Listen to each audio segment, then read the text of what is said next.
할렐루야. 네, 서두부터 좀 쓸데없는 소리 했는데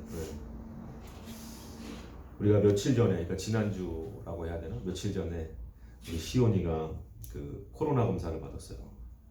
저도 안 받아봤는데 우리 집에서 가장 먼저 시온이가 이 코로나 검사를 받았는데 이걸 통해서 우리가 진짜 이 코로나가 굉장히 가까이 있구나. 그동안은 우리가 좀 한 달이 거쳐서 먼 달이 뭐 내가 아는 누구의 뭐 누가 걸렸다더라 이렇게 이제 듣다 보니까 그렇다고 지금 시온이가 코로나 걸려 있는 건 아니니까 걱정하지 마세요.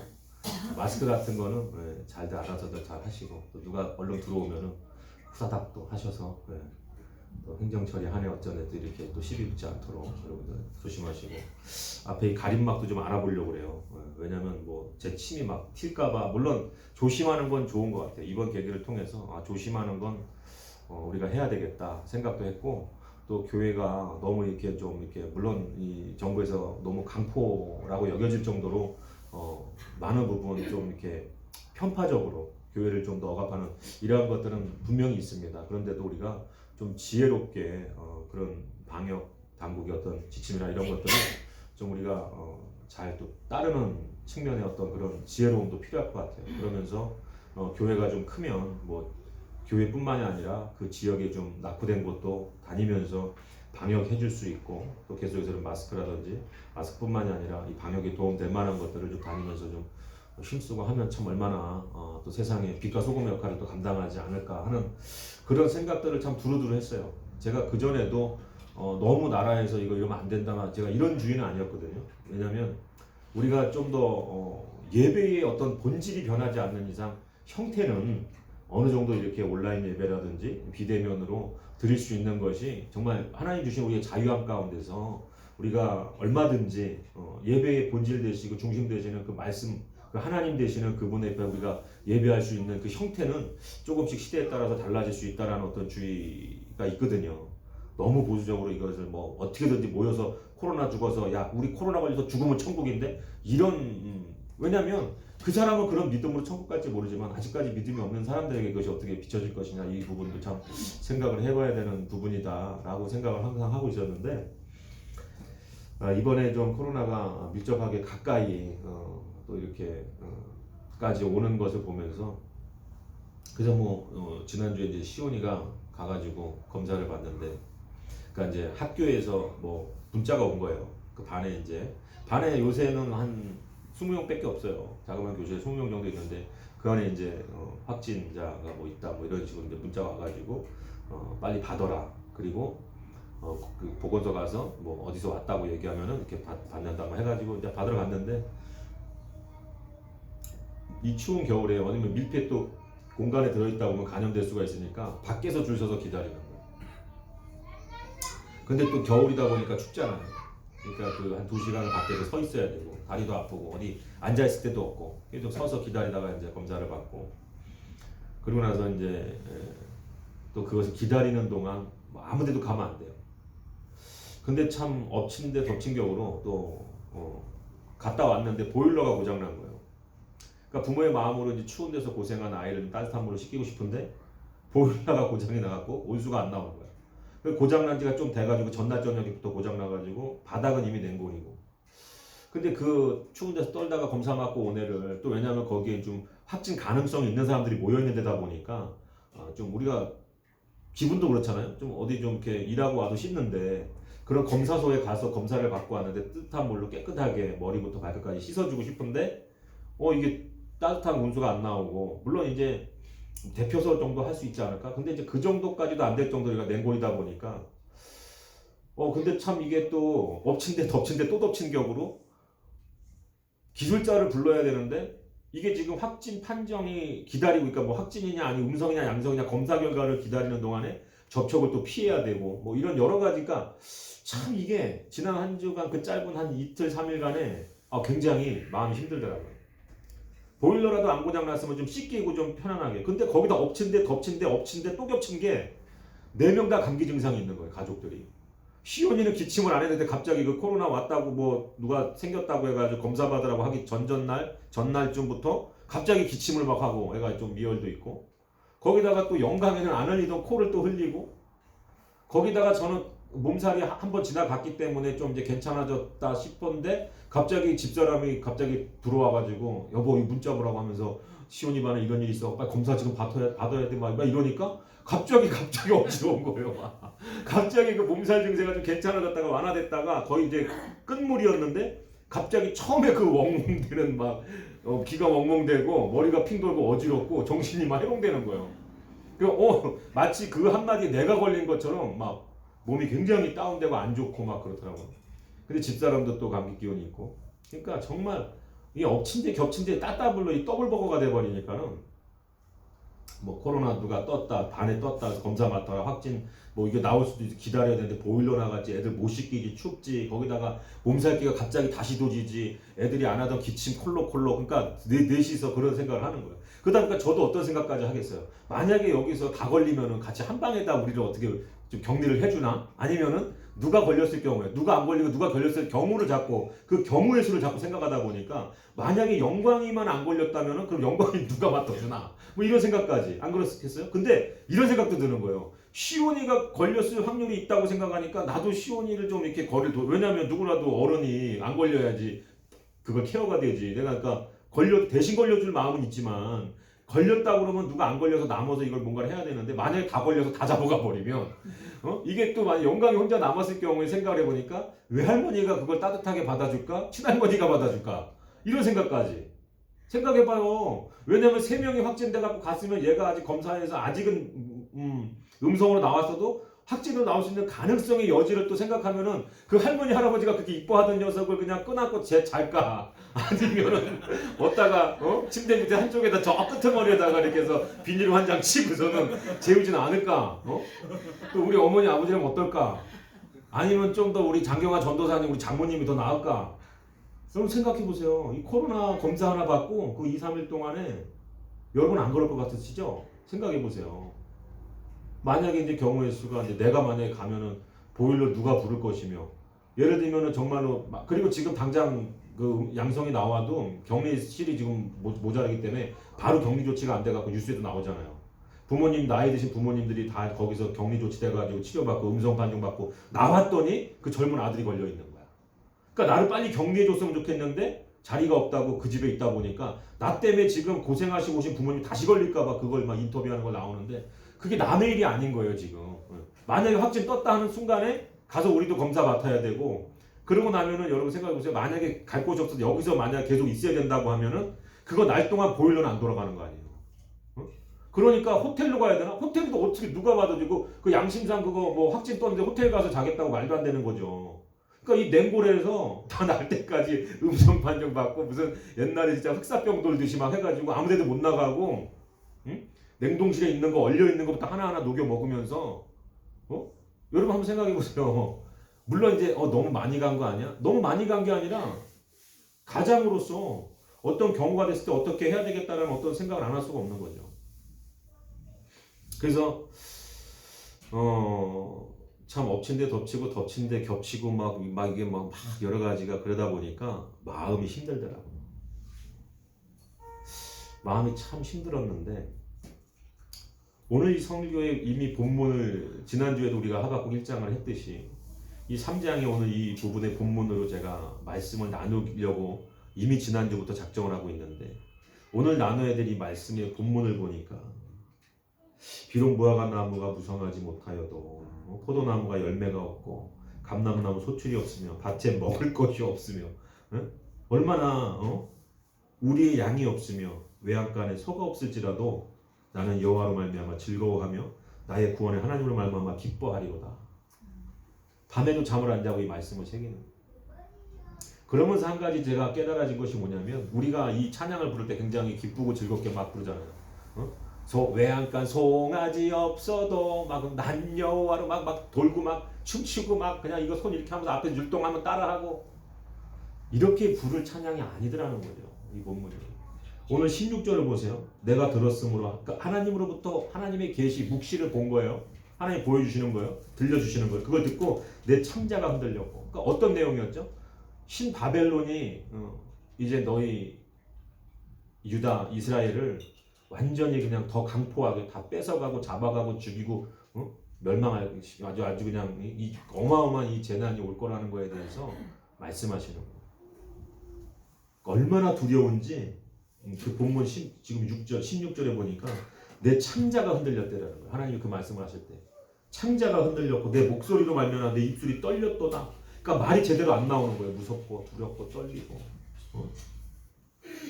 우리가 우리를 치러 올라오는 환난 날을 내가 기다림으로 그 기다리는 이제 신바벨론이 이제 우리나라를 쳐들어와서 큰 전쟁에 다치고 우리는 그냥 아주 포로로 끌려가고 가족과 가족이 찢어지고 막 생사를 알 수 없는 그런 흩어지는 지경이 나타날 텐데 그걸 기다림으로 썩이는 것이 내 뼈에 들어왔고 이것을 우리가 쉬운 성경으로 보니까 내 뼈가 썩어 들어가고 내 몸은 처수에서 떨리는도다. 이것을 그 쉬운 성경으로 보니까 그 환난을 기다리겠다라는 거예요.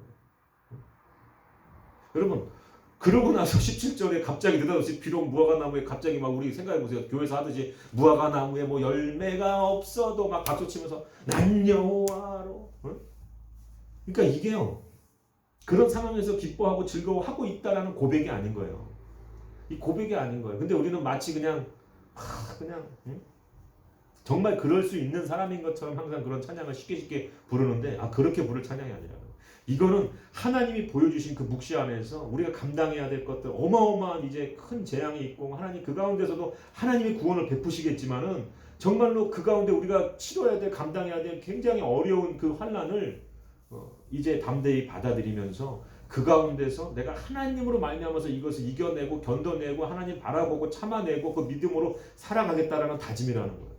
굉장히 창자가 떨릴 정도 뼈가 썩는 것 같은 그 고통에서 다짐하는 거라는 거예요. 다짐. 이게 막 자연스럽게 막 하나님 생각하니까 그 환난에서도 막 기뻐가지고 막 춤이 쳐지는 게 아니고 제가 겪은 게 뭐 그게 뭐 그 주에 좀 뭐가 겹치고 겹쳤다고 해도 지금 오늘 본문에서처럼 지금 단장 전쟁이 뭐 닥쳐가지고 가족이 다 찢어지고 어떻게 보면 코로나라고 하는 것도 제가 두려웠던 건 뭐냐면 저 어린아이를 어떻게 찢어질 수밖에 없는 상황이 될 그런 것들이 이제 두려운 거죠. 저 엄마 아빠 없으면 난리 나는 저 아이를 뭐 친족한테 맡기면 좋겠지만 만약에 저 아이가 걸렸다고 할 경우에는 또 얼루 뭐 만약에 또 이송을 해야 된다거나 부모의 또 이게 되어 있는지 뭐 이런 것들을 모르다 보니까 그런 걸로 인해서 굉장히 혼란스러운 거예요. 근데 제가 밤에 이 본문을 보면서 이것이 정말 그렇게 되어졌기 때문에 그렇게 간증하듯이 부르는 찬양이 아니라 그런 절박한 상황 가운데서 내가 하나님을 바라보고 내가 그 하나님을 바라보는 그 믿음으로 말미암아서 구원의 확신을 가지고 이런 어려움들 이런 것들 가운데 내가 하나님을 바라보겠다라는 다짐이구나. 그래서 저 또한 마찬가지예요.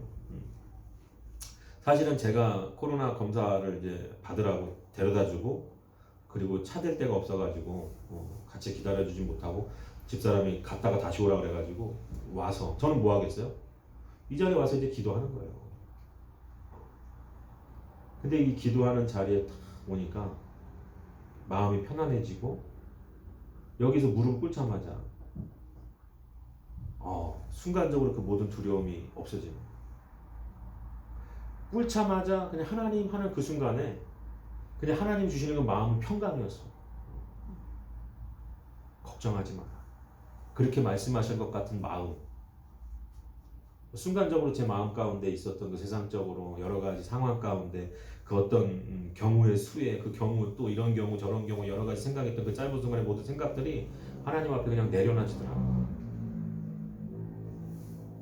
그리고 어떤 생각까지 갔냐면 코로나가 뭐 취사율이 높진 않지만 죽어도 천국이다. 진짜 이게 여러분 왜 이렇게 극단적이야? 여러분 이럴 게 아니에요. 우리가 어떤 상황에서든지 우리가 그것을 이겨낼 수 있는 건요. 사실 그 마음이거든요. 우리가 구원받은 하나님의 자녀로서 이 땅에서 모든 것이 끝나도 우리는 하나님 나라에 가서 다시 산다. 그것이 여러분 얼마나 큰 그 믿음이라고 하는 것을 통한 우리가 그 구원의 확신, 그 구원의 확신을 통해서 우리가 살아가는 데 있어서의 얼마나 놀라운 것이 능력인지 모릅니다. 이 땅에서 예를 들어서 코로나 걸릴 수도 있어요. 여러분 교회 다니는 사람들도 지금 큰 교회에서도 많이 퍼지고 있잖아요. 그 가운데 죽을 사람도 있어요. 그 유명하신 목사님 중에도 개그맨 출신 그 신성훈 목사님도 그 코로나 때문에 돌아가시고 얼마 전에도 보니까 그 누가 감독 영화 감독 그 유명한 사람 그 미투 때문에 저 외국 가갖고 뭐 어떻게 좀 조용히 지내다 보니까 그 걸려갖고 병원 이틀 만에 그냥 죽은 거예요. 응? 그럼 그런 일이 닥친다고 할지라도 아니 코로나 아니면 뭐 언제 전쟁은 안 났겠습니까, 여러분? 마지막 때. 뭐 어떤 환란이 어떻게 닥칠지 어떻게 뭐 기후 변화에 따라서 어떤 환란이 닥칠지 모르겠. 근데 그러한 것 가운데 제가 그냥 막 굉장히 막 너무 막 나가는 것이 아니라 그런 어떠한 경우가 올지라도 내 안에서 하나님을 바라보고 믿음을 통한 그 구원의 확신이 있다라는 것이 얼마나 그것이 큰 감사이냐. 여러분 마음 안에 그런 구원의 확신이 있으시기를 바랍니다. 할렐루야. 그래서 우리가 오늘 본문을 통해서 본문의 제목도 제가 말씀드리지 않고 계속 설교를 하고 있는데 본문의 제목이 뭐냐면 답을 얻는 자리. 한번 따라하실까요? 답을 얻는 자리. 답을 얻는 자리가 있습니다, 여러분. 세상 가운데 세상으로 인한 환난과 여러 가지 곤고와 박해와 핍박과 기근 여러 가지 것들로 인해서 우리가 두렵게 되고 떨리게 되고 여러 가지로 힘들게 됐을 때 우리가 그 가운데서 답을 얻는 자리가 있어요. 저 같은 경우는 어디였어요? 이 경계성에 올라오자마자 무릎을 꿇자마자 마음의 평안이 오는 거예요. 나의 아버지 나의 하나님께서 지키시고 보호하시지. 물론 내가 사람인 거로 연약하기 때문에 경우의 수를 두고 그런 것들을 생각하고 그런 것 때문에 두려운 마음도 들어왔지만 그래도 하나님을 믿는 내 마음 가운데 하나님이 주시는 것은 평강이었다라는 거예요. 두려워하지 말라. 왜? 하나님 아버지가 두려워하지 말라는데 그거 두려워하면 그거 믿음 없는 거잖아요. 그래서 우리가 오늘도 본문에 보면은 오늘 이 하박국이 6절에 그렇게 지금 신바벨론을 통해서 이 땅에 벌어질 일들이 정말 하나님 보여주시고 들려주시는 그 얼마나 감당할 수 없을 정도로 창자가 떨리고 입술이 떨리고 뼈가 썩는 것 같은 그런 고통 가운데서도 내가 여호와로 말미암아서 외양간에 송아지 없고 망아지 없고 뭐 곡식 없고 먹을 거 없어도 내가 여호와를 바라보는 말미암아서 여호와로 인하여 내가 기뻐하리로다. 그 구원 여러분 뭐라고 지금 오늘도 그 본문에도 보면 여러분 18절에 나는 여호와로 말미암아 즐거워하리라. 그러니까 여호와로 말미암아 즐거워한다는 그 여호와의 말을 즐거움이 외양간에 막 그냥 갖다가 그냥 송아지를 막 하나님이 잔뜩 갖다가 넣어주시고 먹을 것이 곳간에 막 쌓였기 때문에 하나님께 감사한다는 것이 아니라 오늘 그 말미에 보니까 뭐라고 됐습니까? 나의 구원의 하나님으로 말미암아 기뻐하리로다. 그러니까 제가 갖는 생각이요 틀린 게 아니에요. 너무 극단적인 게 아니에요. 지금 하박국도 다른 것을 어떤 거 내가 지금 없다고 했던 거 내가 부족하다고 했던 것을 채워주는 하나님이기 때문에 기뻐하는 것이 아니라 그걸 채워주지 않아도 나의 구원의 하나님으로 말미암아 내가 기뻐하리로다 이렇게 말씀하고 있는 거예요. 그러니까 우리가 하나님을 바라봐야 될 것은 나를 만족시켜주는 하나님을 바라볼 것이 아니라 어떠한 극단적인 상황에서 나를 구원하시는 그 하나님을 신뢰해야 될 줄로 믿습니다. 그래서 그 자리가 어디입니까? 오늘 지난주에도 우리가 설교하면서 살펴봤던 2장이죠. 2장의 말씀에 보면 2장 2절에 뭐라고 되어 있느냐? 2장 1절이죠. 2장 1절에 내가 내 파수하는 곳에 서며 성루에 서리라. 여러분 이 대목을 우리가 집중해야 돼요. 그러니까 지금 하박국은 하나님께 따져 물을 게 많아요. 지금 이 이스라엘 가운데서도 이게 부패가 되고 율법이 땅에 떨어지고 하나님의 말씀을 청종하는 자가 없고 여러 가지 부정 부패 그리고 권력의 남용 막 이런 정치적으로 또 그 신앙적으로 타락한 이 시대 가운데 하나님 이걸 언제까지 내가 눈에 이것을 이런 악한 것들을 내가 봐야 합니까? 이런 강포를 내가 언제까지 봐야 합니까? 하나님 막 절규하고 있는데 그 가운데 네가 본 것 이러냐? 내가 너에게 보여줄 것이 있다. 바벨론을 들어가지고 내가 너희들을 내가 하나님이 쓸어버리겠다고 말씀하십니다.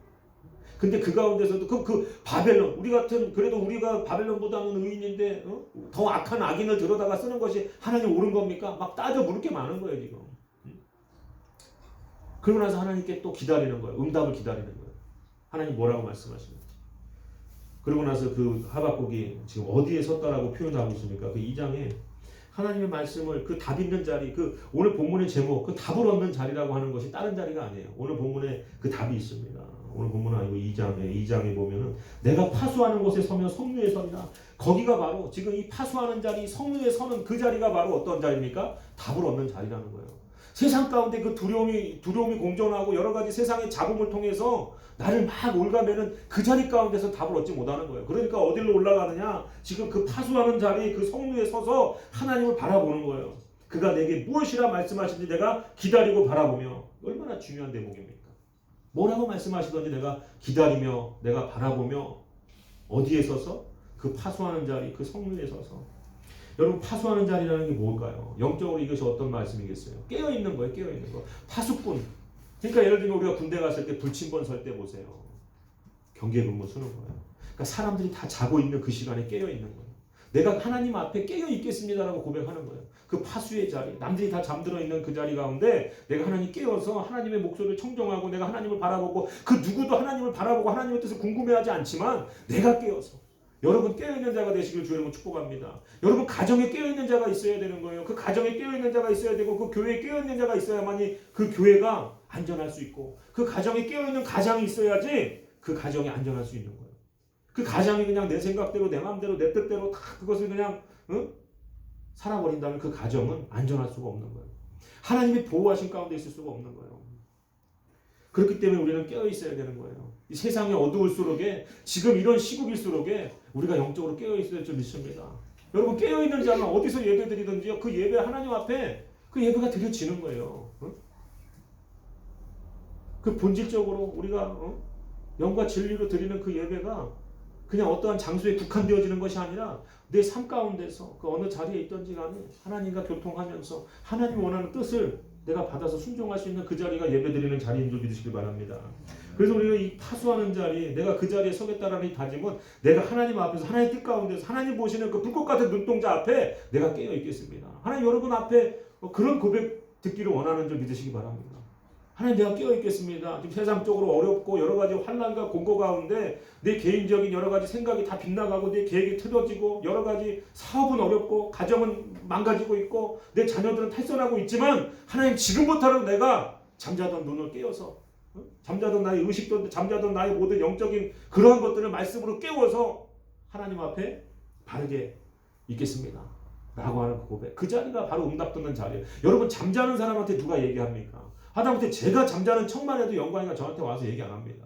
근데 하나님이 잠들어 있는 자, 병들어 있는 자에게 어떻게 깨워야 말을 할 수가 있나? 깨워야 하나님 뜻을 전할 수가 있는 거예요. 그래서 여러분들 우리가 깨어나기로 몸부림쳐야 될 줄 믿습니다.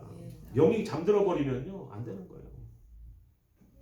그래서 우리가 영적으로 깨어 있어요. 또 여러분 성루에 서겠다라는 게 성루가 뭐냐면 사진을 보여드리면 참 이해가 쉬울 텐데 그 옛날 우리 뭐 막 중세 영화 보면 성 같은데 보면 성 막 이렇게 쫙 쌓여 있고 그 가운데 초소처럼 이렇게 불뚝 쏟아져 있는 거 있어요. 아니면 이게 성이 있다가 이렇게 하나 더 오서서 뭐 이렇게 석공들 뭐 활 쏘는 사람들 또 경계 근무하는 사람들 그 위에서 이렇게 지켜다 보는 거예요. 그 성루는 여러분 높은 곳이에요. 높은 곳.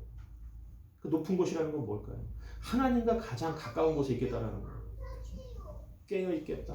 하나님과 가장 가까운 곳에 있겠다. 높은 곳에 있겠다. 높은 곳에 내려다 보니까 지금 아래에 있는 사람들, 땅바닥에 붙어있는 사람들은요 서로 흥정하고 있고 뭘 깎아달라고 하고 있고 뭔가 모르게 서로 간에 감정이 막 설키고 얽혀가지고 싸우고 있어요. 그러나 높은 곳, 성로에 서겠다라는 그런 사람들은요 세상적인 잡음에 내가 귀 기울이지 않겠다. 내가 높은 곳에서 하나님 바라보고 내가 더 먼 곳을 바라보고 내가 지금 내 시야에서 벗어나서 하나님의 관점에서 내가 하나님이 이루실 것들을 내가 바라보겠다. 그것이 성로에 서는 사람의 자세라는 거예요. 여러분 이것이 이 두 가지가 뭐겠습니까? 기도의 정석인 거죠. 그냥 그 땅 밑에서 그냥 일반적인 그냥 여러 가지 그냥 세상적인 그 관념과 세상적인 가치관이 막 무성한 그곳에서 내가 옳은 것을 주장해서 그것을 얻어내고 쟁취하고 뜯어내는 것이 아니라 그런 모든 걸 내려놓고 성루에 서서 내가 더 먼 곳, 더 높은 곳 하나님의 관점에서 내가 하나님이 들려주시는 이야기, 하나님이 귀 기울이게 하시는 것, 하나님이 보게 하시는 것을 내가 보겠다라는 거예요. 그래서 세상적인 잡음을 끊어내고 우리가 여러분 SNS 뭐 저도 물론 이게 뭐 많이 합니다. 그걸로도 또 복음도 전하고 관계도 맺고 합니다. 그러나 그런 것이 아니라 맨 그냥 SNS에 보면 그게 거기 하나님 나라 이야기가 있습니까? 그냥 세상 돌아가는 얘기 누가 친구가 뭐 샀더라, 친구가 벤츠 샀더라, 친구가 아우디 샀더라 뭐 그런 걸로 다 보면서 질투하고 그냥 막 뭐하고 그런 자본 가운데 빠져가지고 사는 거야. 누구는 뭐 샀네, 누구는 얼로 갔네, 누구는 몇 평으로 갔네, 누구는 땅 샀네. 그런 자본 안에서 그냥 거쳐 살아가는 거야. 여러분 그게 깨어있는 자입니까? 그 죽어있는 자인 거예요. 세상 가운데서 그 사람들은 깨어있고 굉장히 날렵하고 뭔가 진취적으로 보이고 뭔가 비전 있어 보이지만 하나님 나라의 관점으로 보면 그거 죽어있는 거예요. 그냥 세상 것들 연연해 있어가지고 그냥 누가 뭐 했고 누가 뭐 해서 나도 이렇게 살아야 되는데 거기 안에 갇혀있으면 안 돼요. 더 깨어나서 우리가 영적인 가치, 생명의 가치, 하나님이 보여주시는 가치를 우리가 바라보고 하나님이 보여주시는 비전을 가지고 살아가는 거예요. 세상 같이 그런 기준에 연연해 하는 것이 아니라 그것을 초월하고 뛰어넘는 자리, 그게 어딥니까?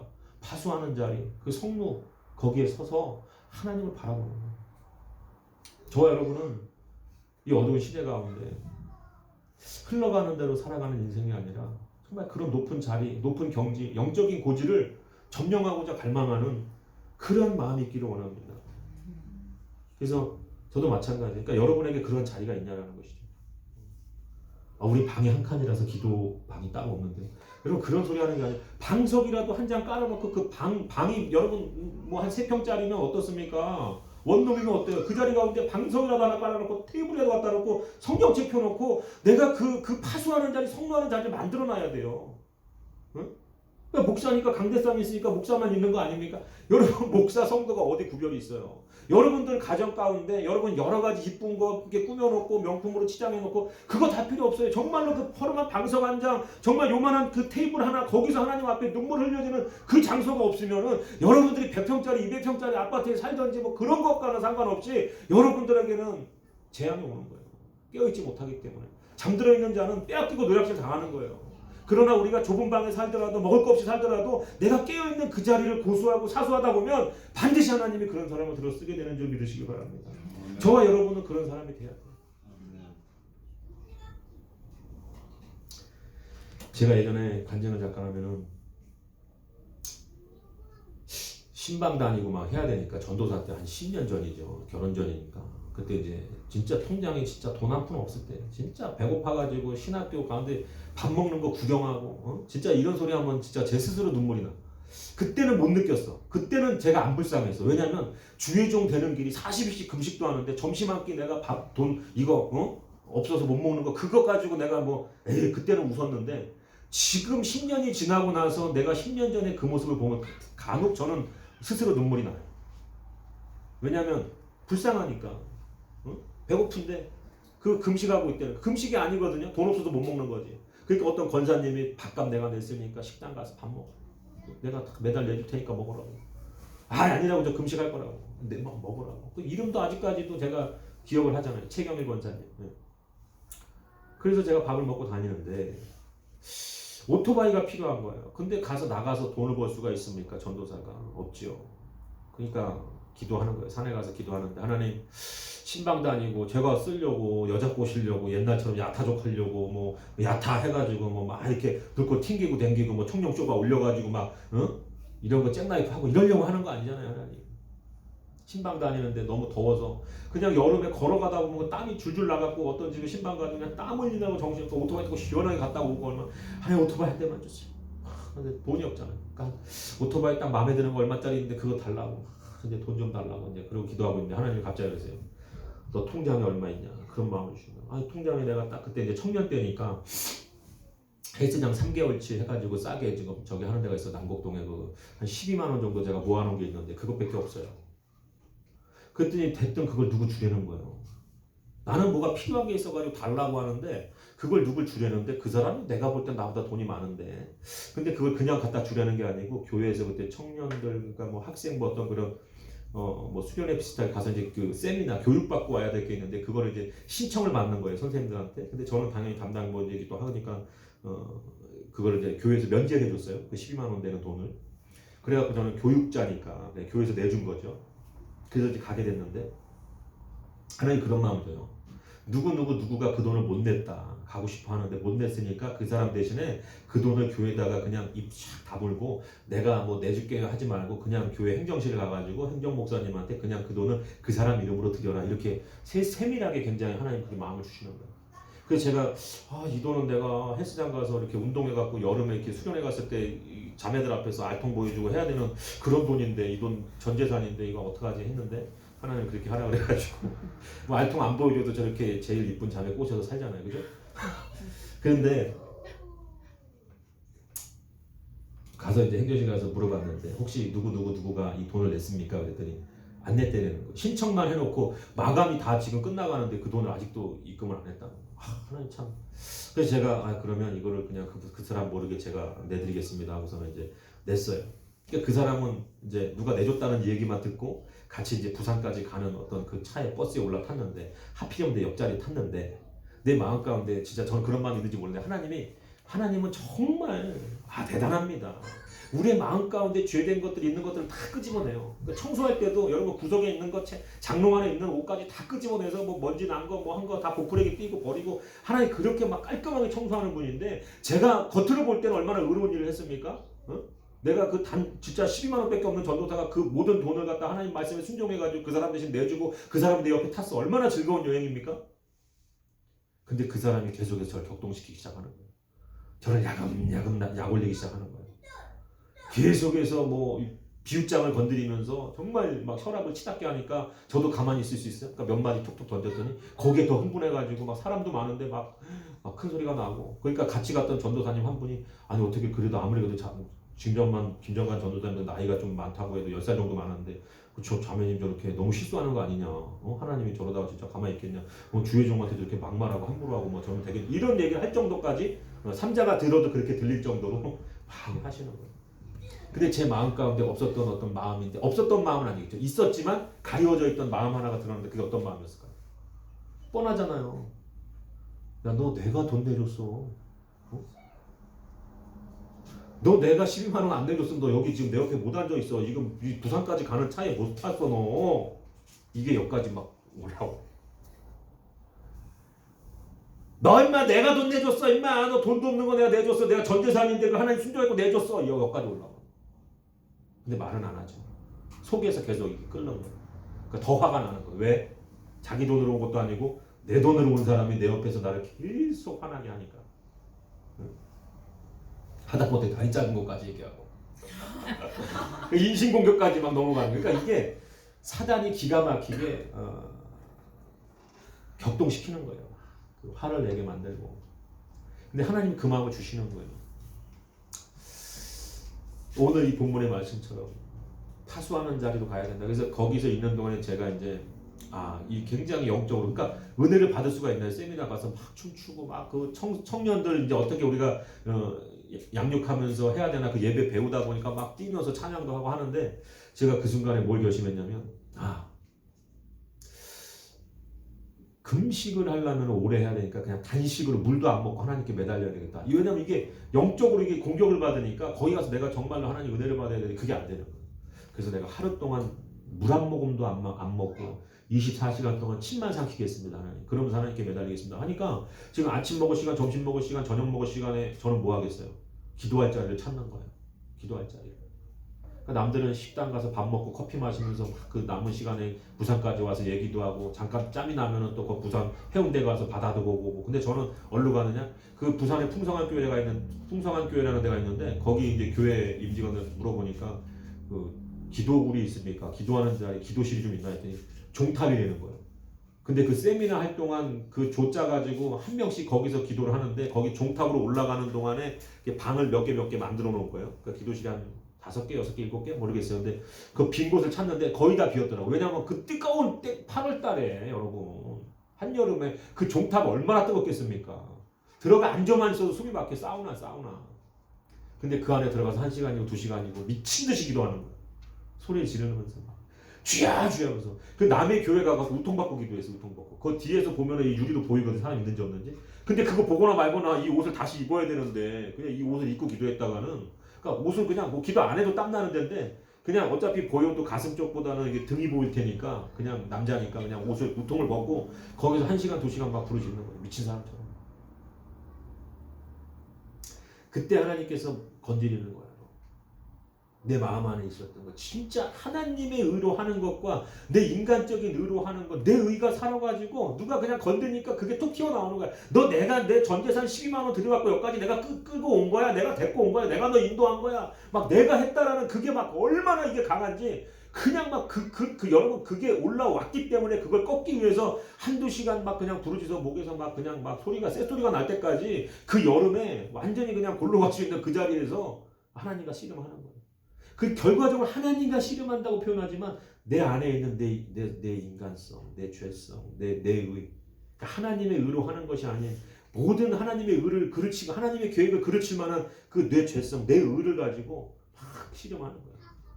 야곱이 야복강에서 씨름하듯이. 그렇게 계속 그 종탑에 올라가서 밥 안 먹고 여러분 한여름에 탈진할 진짜 이게 하루 단식 여러분 우습게 보지 마세요. 8월달에 종탑에 가가지고 그 더운 날 사우나 같은 데서 그렇게 막 하면서 물 한 모금 안 먹으면서 매달리는 거예요. 그럼 예배는 안 드리고 누워 있습니까? 예배 드리면서 또 찬양할 때 막 또 막 1시간씩 뛰면서 막 찬양하고 막 그런데 막 목이 타들어가는데도 물을 안 먹는 거예요. 단식하는 거예요. 여러분 제가 뭐 하나님께 지금 집 달라고 뭐 오토바이 달라고 그거 고집피는 거 아니에요. 깨어 있기 위해서.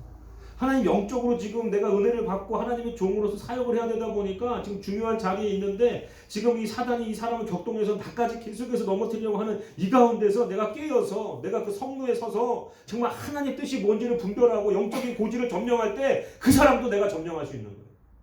영적인 고지를 내가 점령하지 못하면 우리 다 지는 거예요. 계속해서 그 사람이 날 격동할 거고 그럼 그 사람이 격동할 때마다 난 넘어지고 난 실패하고 좌절할 거고 그러나 내가 영적인 고지를 내가 파수하고 깨어있고 내가 성령의 높은 자리에 서서 하나님의 관점으로 이런 모든 세상에서 일어나는 것들을 바라보고 다스릴 수 있는 경지가 될 때 그게 꺾이는 거예요. 아무 말도 안 하고 제가 금식하면서 가만히 그냥 하나님 앞에 기도하고 올라가서 부르짖고 땀 흘리고 물 한 모금 안 먹고 하나님 앞에 하루를 매달렸더니 그 다음날에 내가 저한테 와가지고 10살이나 많은 그 자매님이 어떻게 보면 저보다 사역을 훨씬 오래 한 그 자매님이 고개를 90도로 숙이면서 제가 잘못했습니다. 근데 이미 제 마음에서 그 사람을 미워하는 마음이 1도 없었습니다. 오히려 더 축복하고 지금까지도 그렇게 사이가 좋아졌잖아요. 그러니까 하나님이 풀어놓으면 여러분 혹시라도 여러분 누가 관계가 닫혀있다면 여러분 그건 조심해야 돼요. 저하고 관계가 닫혀있는 사람 물론 생길 수도 있어요. 제가 교만한 말을 하면 안 되지만 근데 정말 사역하면서 누구랑 다친 사람들이 저하고 열려있는 사람들이 그래도 있어요. 근데 그런 것들이 영적인 고지를 점령하고 하나님 관점에서 바라보게 될 때만 그게 가능한 것이지 똑같이 인간적인 관점에서 바라보고 부딪히기만 하는 거예요. 그분하고도 얼마나 사이가 좋고 그분도 저를 얼마나 끔찍하게 생각하는지 몰라요. 제 생일도 챙겨줘요. 근데 요즘은 안 챙겨줘도 좀 떨어진 지 오래돼서 그런데 저도 안 챙기지만 와서 막 먼저 사과하는 거예요. 제가 아니라고 제가 죄송하다고 끝까지 그분 내가 10만 원 내준 건 얘기하지 않았지만 하나님이 여러분 우리가 오늘 이 말씀을 통해서 깨달아야 될 것은요. 우리가 세상적인 가치와 어떤 기준들이 거기에 갇혀가지고 거기에 묻어가지고 여러분 우리가 하나님의 일을 할 수가 없어요. 영적인 고지를 점령해야지 하나님이 뭔가를 맡기시고 뭔가를 풀어주시고 뭔가의 비전을 주시고 그냥 교회 왔다 갔다 하는 거 누구는 못합니까? 여러분 왔다 갔다 하면 천국이 보장된다고 생각하지 절대 그렇지 않아요. 영적인 고지를 점령하고 하나님이 원하시는 그 자리에 서려고 노력을 해야 돼요. 그 자리에 쓴다. 여러분 다 자는 시간에 깨어가지고 잠 안 쓰면 안 되고 그 파수하는 자리에서 여러분 얼마나 고독한 자리인지 아세요? 군대 갔다 오신 분들 알 거예요. 정말 귀신 나올 것 같은 그 안개가 자욱한 그 자리에서 별의별 생각이 다 들지. 근데 그 가운데 그 시간을 꿋꿋이 지켜내는 거예요. 한겨울에 여러분 정말로 그냥 이게 막 진짜 그 총을 들고 있는 것 자체가 이 손발이 다 얼어붙고 제가 홍천에서 이제 홍천에서 근무할 때 이게 동상 걸려 이게 죽는 게 이런 거구나. 의식이 이럴 정도까지. 물론 이거는 이제 자대에서 고쳤을 때가 아니라 훈련 나가가지고 고지 무슨 어쩌고저쩌고 훈련하면서 그 산에서 한밤중에 그 한겨울에 아무런 그 따뜻한 장비 없이 진짜 2등병 1병 때 생으로 그냥 그 밤을 새는데 의식이 없어지기 시작하다. 손발에 아무 감각도 없어지고 처음에는 추워서 동동 구르기라도 했는데 나중에 구를 힘도 없고 이러다 그냥 죽는 건가? 이거 너무 무책임한 거 아닌가 군대에서? 그냥 이렇게 죽게 냅두나? 이럴 정도까지. 그 얼마나 외로운 자리인지 아세요? 고독한 자리인지 아세요? 여러분 그 자리에 있다고 해서 하나님이 금방 말씀하실 것 같아요? 그러면 금방 말씀하실 것 같으면 뭐하러 그 2장에 내가 기다리고 바라보고 이런 거 뭐가 필요합니까? 그 자리에 쓰자마자 하나님이 그냥 말씀하실 것 같으면 바로 말씀하실 것 같으면 뭐하러 그 말씀 뭐라고 말씀하실지 내가 기다리고 바라보며 기다리고 바라보는 것이 믿음인 줄 믿으시기 바랍니다. 또 우리는 그 자리에 서 있는 것만이 아니라 기다리고 바라봐야 돼요. 그러니까 저도 이 자리에 딱 앉자마자 그러니까 이 자리가 어떻게 보면 이 성루 같은 자리, 이 파수 자리, 이 자리가 하나님과 연결되어 있는 자리다 보니까 그냥 이 자리에 올라서는데 그냥 바로 하나님 평안함을 주시고 그래서 여러분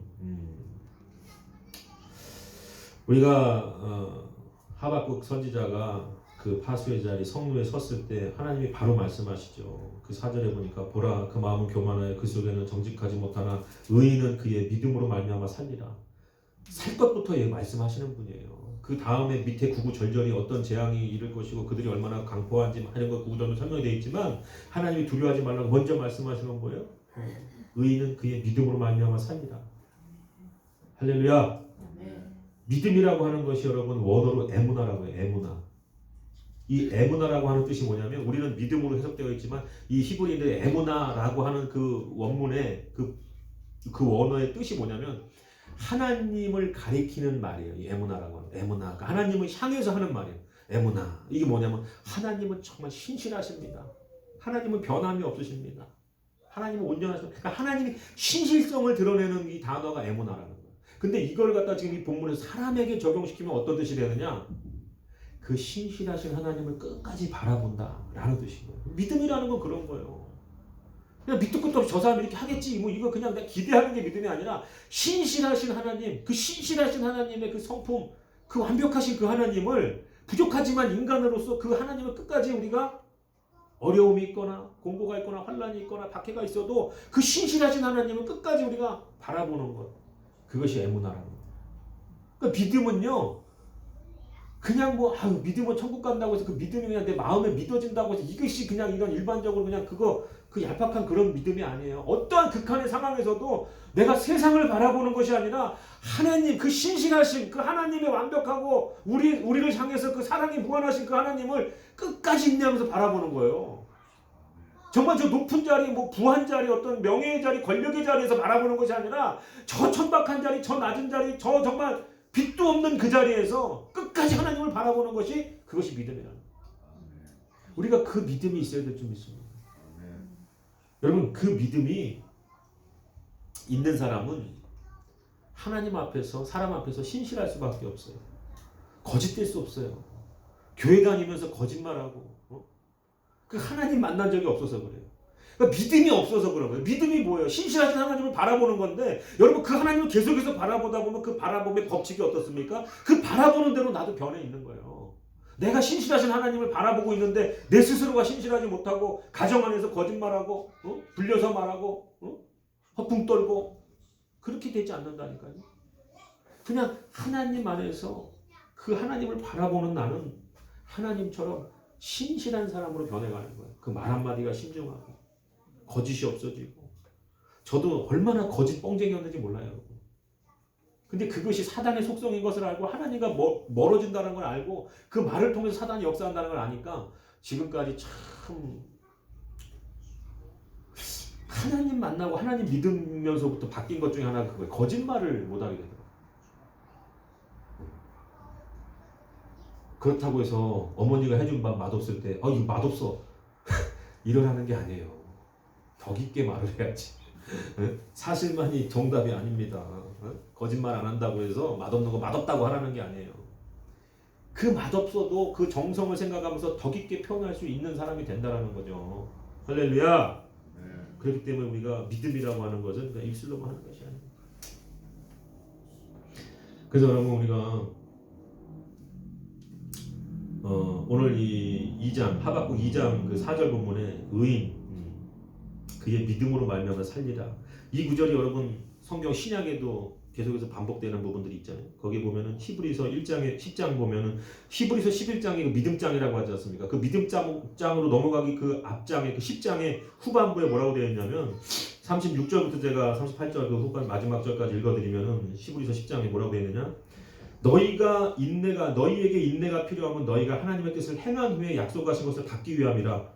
잠시 잠깐 후면 오실 이가 지체하지 아니하시리라. 그리고 나서 나의 의인은 믿음으로 말미암아 살리라. 이 하박국 선지자에게 하나님 하셨던 그 말씀, 그 구약의 말씀을 히브리서 이 기자가 똑같이 인용하고 있어요. 38절에 나의 의인은 믿음으로 말미암아 살리라. 또 로마서에도 나오고. 그러니까 이 하박국 선지자를 통해서 이 기록, 이 하나님 말씀하신 그 의인은 믿음으로 말미암아 사는, 율법의 행함으로 말미암아 사는 것이 아니라 의인은 믿음으로 말미암아 사는데, 근데 여러분 우리가 한 가지 알아야 될 것이 뭐냐면은 36절에 뭐라고 했죠? 너희가 하나님의 뜻을 행한 후에 약속하신 것을 받기 위함이라.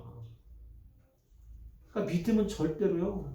그 의인의 믿음은 말에만 있지 않아요. 입만 뻥끗하는 걸로 끝나지 않아요. 하나님의 뜻을 행한 후에 약속하신 것을 받기 위함이라. 그리고 나서 의인은 믿음으로 살리라.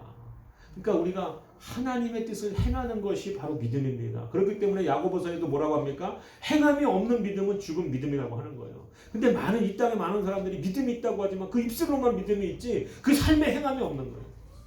이게 정말 재밌는 게 뭐냐면 여러분 보세요. 제가 이 자리에 앉아가지고 하나님이 주님 우리가 지금 코로나 검사 받으러 갔습니다. 하나님 걱정하지 말라 이 마음을 주시면서 제가 이어갔던 기도가 어떤 기도인지 아세요? 제 아들 기도 하나도 안 했어요.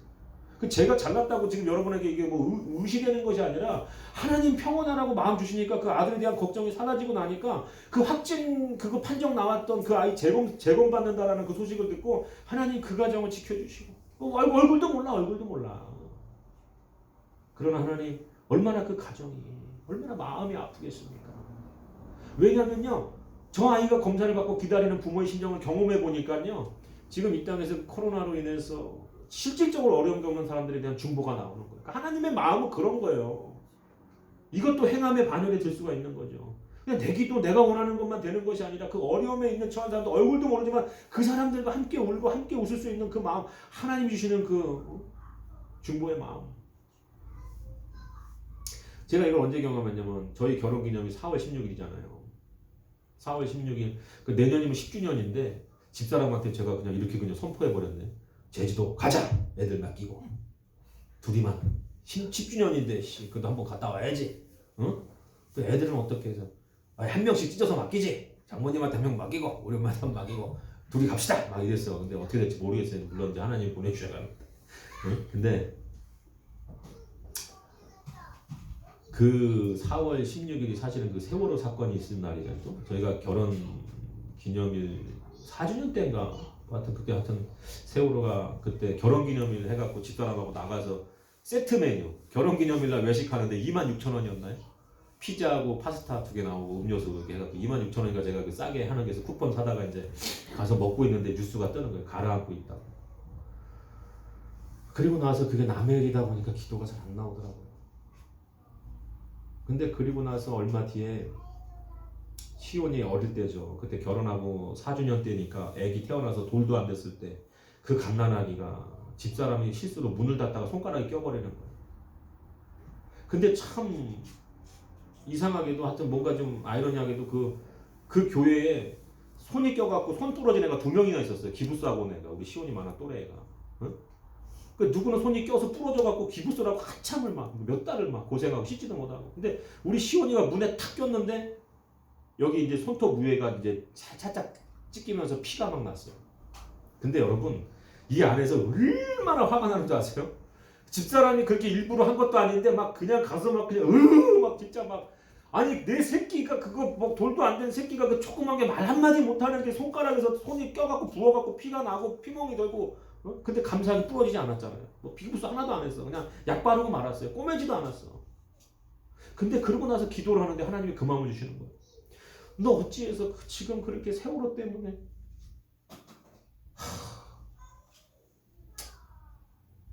자녀 잃은 그 부모들의 아픔을 공감하지 못하고 기도하지 않는 참 날벼락 같은 말이었어. 그냥 겉으로만 했거든요. 겉으로만. 아 얼마나 저 슬플까. 저 어린 자식도 저렇게 자녀들만 바라보고 살았을 텐데 저 어떡할까. 근데 하나님 앞에서 진짜로 그 부모들의 마음이 돼서 기도하지 한 적이 없더라고. 내 새끼 손가락에서 그 문에 껴갖고 그거 피나니까 어린 새끼 피나니까 그것만으로도 막 화가 치밀어 오르고 막 정말 그게 너무너무 힘든데 그 부모들의 마음이 어떨까가 그 무릎 꿇고 있는 그 자리에 막 쏟아지는 거야. 부어지는 거야. 그러니까 그 부모들의 마음으로 막 하나님 앞에 기도하게 되더라는 거야. 여러분 우리가 기도를 안 하면요 하나님 그러한 방법으로도 기도의 자리에 앉히더라고요. 그 우는 사람들과 함께 울게 만들더라고요.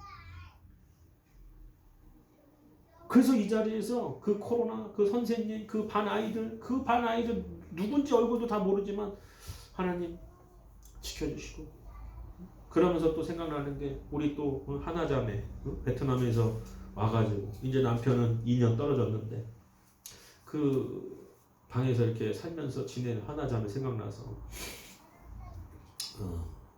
또 이제 제가 또 여기 또 이종남 목사님 베이비박스 그 목사님하고 이제 통화는 예전에 했었어요. 기저귀하고 이제 분유 물티슈 지원해달라고 통화는 했는데 이제 그러면 이제 그 다음에 제가 해야 될 건 서류 같은 거 막 또 해갖고 받아서 막 넘기고 저쪽 본사 하여튼 그 본부에다가 이제 그 베이비박스 하는 그쪽에다가 그걸 해야 되는데 그 생각부터 나는 거예요.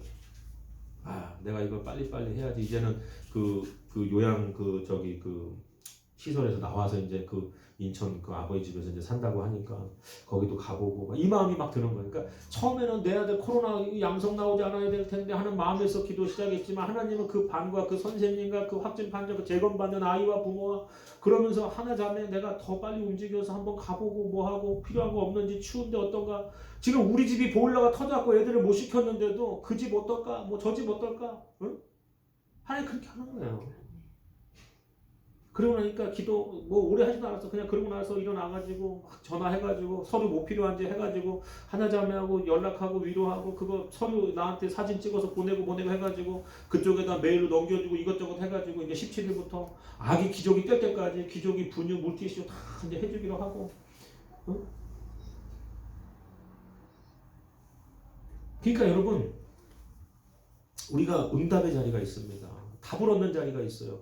그 자리 밖에서 자꾸 답을 찾으려고 하니까 문제인 거예요. 사람의 말로 그 답을 들으려고 하고 사람의 감정적인 부분으로 저 사람 내 마음 왜 몰라주나 하는 그러한 걸로 인해 가지고 계속해서 허튼 데서 헛다리 짚고 있으니까 하나님 우리가 답을 안 주시잖아요. 답을 얻는 자리, 그 파수하는 자리, 깨어있는 자리, 내가 깨어있고 그 높은 곳 영적인 높은 고지를 내가 점령하려고 들어야 되는데 거기에 대해서 욕심이 없고 남보다도 높은 아파트 더 잘난 집 거기서 살고 싶은 마음만 가득하니까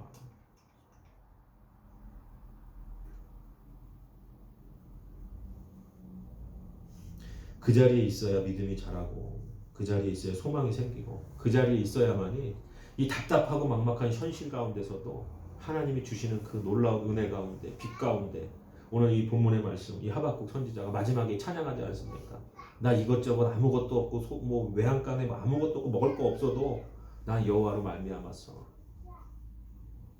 그 구원의 하나님으로 말미암아서 내가 기뻐하리로다. 라는 고백이 비로소 나올 수 있는 거예요. 그래서 그 자리에 서서 하나님 앞에 그 고백을 드리며 살 수 있는 저와 여러분이 되시기를 주의 이름으로 축원합니다. 거룩하신 아버지 하나님 감사합니다. 오늘도